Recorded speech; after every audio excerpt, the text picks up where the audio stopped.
The original plan was to review the Galaxy A13, but I felt it'd be more interesting if we compare it with the A12, probably to see how much of an upgrade the A13 is. And straight away, just by holding it and using it for a fraction of a second, you instantly would notice some differences.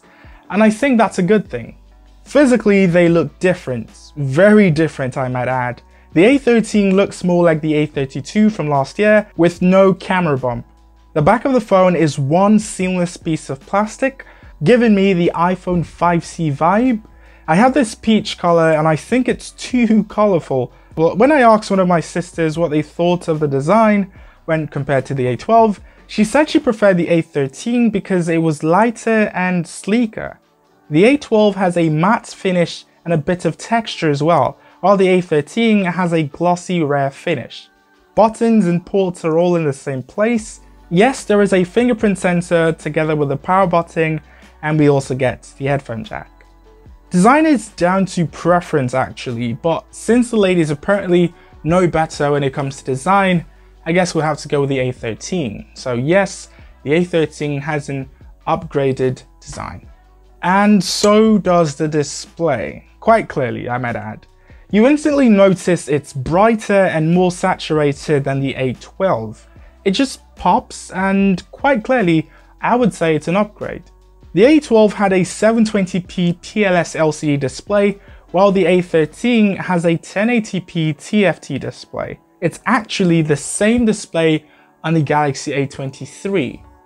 The A13 has almost 2 times the pixel density, and the same can be said for brightness. The A13 also has Gorilla Glass 5 protection, which the A12 doesn't. The A12 wasn't a bad display.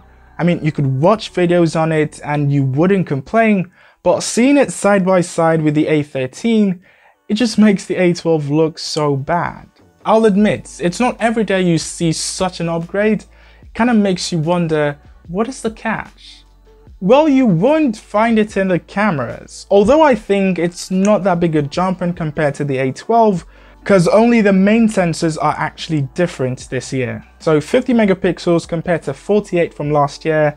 Photos appear to be wider on the A13 as well, but other than that, they're actually quite similar. But I would still give the edge to the A13.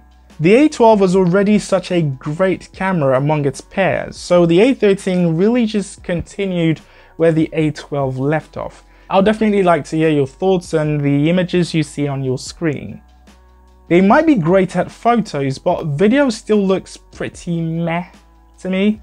No stabilization, maxes out at 1080p, which is not bad, but the footage isn't good enough in my opinion. But then again, maybe my expectations are too high because this is a budget phone. And considering this is how the A12 was, and it was what, the best-selling Android phone of 2021, I think most people buying this phone don't really care about that. It also came with the Helio P35 chipset, a 12nm chipset. The A13 has a better chipset in the Exynos 850, which is an 8nm chipset. CPU wise, it's basically the same, ever so slightly better when it comes to gaming, but battery, that is where you see the efficiency of the Exynos 850. The A13 has a base configuration of 4GB of RAM and 64GB of storage. Opening apps, multitasking, all of that so far has been really good. I mean, it's been quite smooth, but it's still a budget phone, so I'll recommend you manage space well. Have enough storage and it should always be great to use.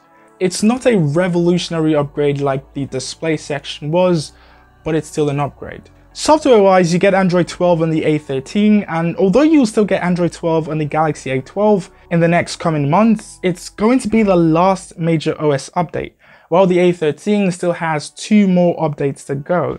Again, that is definitely an upgrade. So far, there's been an upgrade in every single major category, except one, the battery. Kinda. We get a 5000 mAh battery on both devices, and that's definitely not a bad thing, because 1, 5000 mAh is a lot, and then 2, because of the more efficient chipset, you would actually get better battery life on the Galaxy A13. So even though on paper it seems the same, in real life it would be an upgrade. but we still get 15-watt charging though. The A13 is really impressive, but what would top all of this is if Samsung somehow manages to retain the same price. They didn't. The base A13 goes for 95,000 naira, while the same configuration for the A12 costs 82,500. So almost 15,000 naira more, which is fair considering, you know, all of the upgrades, but it's definitely more expensive. Well, I'll say this, if anyone is considering choosing between the A12 and the A13, I would say save the extra money, buy the A13. But if you have the A12 and you're thinking, should I upgrade to the A13?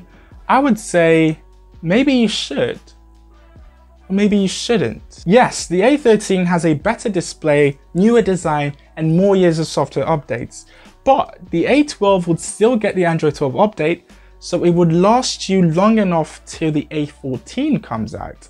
And that would be, hopefully, a bigger upgrade from the A12. So you might want to chill a bit. But if for whatever reason you really want to upgrade, I definitely recommend the Galaxy A13. So that's it. Thank you guys so much for watching, and I'll see you when you see me.